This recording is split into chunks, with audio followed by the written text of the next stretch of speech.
Minister, Africa is on the rise. There's plenty of opportunities in the region. What is the government trying to do to promote export in the region and also on the mainland Africa? Indeed, Africa is on the rise, and we believe, we are part of Africa, first of all. You know, we are not on the mainland, but we are, for all intents and purposes, part of Africa, and we are active participants in everything which is African, especially the public institutions that are in Africa.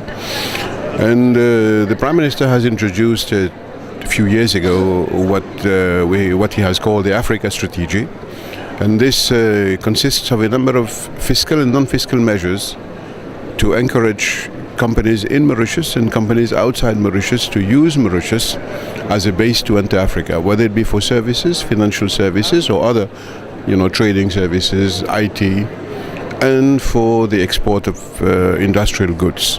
And we have introduced quite a number of schemes whereby we facilitate the task of even small and medium enterprises to export into Africa and to use the regional market.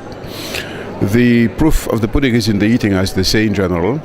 A number of years ago, what we used to call our traditional markets, the Western Europe, the USA, used to constitute the majority of our exports.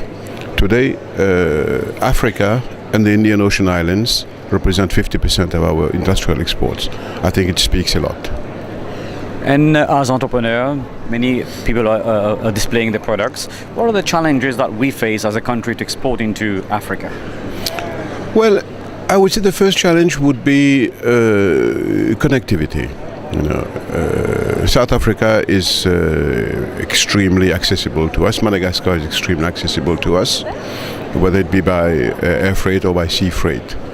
Now there is the whole of the eastern seaboard of Africa, which represents very interesting potential markets, where connectivity is a little bit can be a little bit of a problem. But this is something that we have been addressing over the past 8 to 10 months, and we think that probably we have started finding solutions, especially for sea freight to the East African ports. And we have also introduced freight rebate schemes whereby we assist exporters to these ports. And we have run quite a number of export promotion missions in these areas.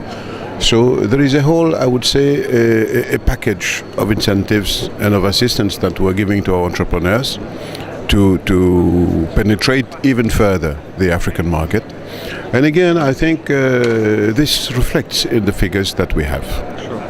And we know the recent debate on AGOA, which is ongoing on now. What are your views about the current debate? Well, very optimistic, of course.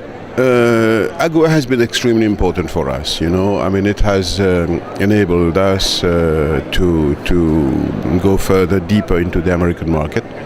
And there are quite a few enterprises in Mauritius which work either totally or in majority for the American market. And we are very happy that the Prime Minister was among those leaders who were discussing with President Obama. And we are very confident that AGOA will be extended and will continue to be extended. But of course, the problem is that AGOA is not a trade agreement. AGOA is an American piece of legislation. So it will depend not on any sort of bilateral or multilateral negotiation. It will, the extension of AGOA and of third country privileges will depend only on the goodwill of the American legislators. Well,